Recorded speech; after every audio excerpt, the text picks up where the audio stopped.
ঠিক মই এটা আপোনালোকক স্পষ্ট কথা এটা কৈছোঁ যে যিডোখৰ জেগাত এই সংঘটিত হৈছে আজি ঘটনাটোৰ যিজন অনাৰজনৰ নাম হৈছে জেলিল আহমেদ। নেক্সট হ'ল কি যিজন ল'ৰাই কাম কৰিবলৈ আহিছিল ৱেল্ডাৰৰ কাম কৰিবলৈ আহিছিল সেইজনৰ নাম হৈছে আব্দুল জলিল, তেখেতৰ ঘৰ নমাটিত। তেখেত আঘাতপ্ৰাপ্ত, বৰ্তমান জয়সাগৰ মেডিকেলৰ পৰা ডিব্ৰুগড়লৈ প্ৰেৰণ কৰিছে। আৰু এজন মুজাকিৰ বুলি এজন ইয়াতে তেখেতৰ লগত সহায় কৰিছিল কামত, সেইজনে ইনজিঅৰ হৈছে, তেখেতকো বৰ্তমান শিৱসাগৰৰ পৰা ডিব্ৰুগড়লৈ প্ৰেৰণ কৰিছে। আমি তেতিয়া ঘৰত আছিলোঁ, ঠিক 5 বজাত হয়, আৰু বিকট শব্দটো শুনি ইয়ালৈ আহি চালোহি যে এটা ডাঙৰ এখন ডাম্পাৰত এটা টেংকি বনাই থকা দেখিবলৈ পালোঁ। তাতে ৱেল্ডিং কৰি থকা অৱস্থাত দুজন লোক গুৰুত্বপূৰ্ণ আঘাতপূৰ্ণ হৈছিলে।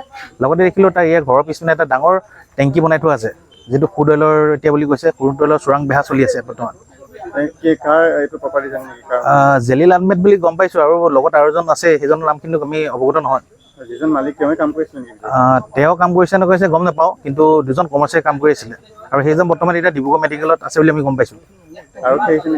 আৰক্ষী প্ৰশাসনৰ লগত আমি গৈ দেখিলোঁ যে ডাঙৰ এটা ঘৰৰ তলত এটা ডাঙৰ টেংকি বনাই থকা দেখিলোঁ। তাত ক্ৰুড অইল দেখিলোঁ।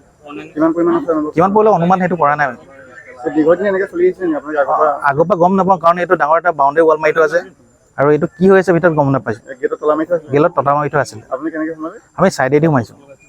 যিকোনো খবৰৰ বাবে যোগাযোগ কৰক 7099017330 লগতে 7099017110 নম্বৰত।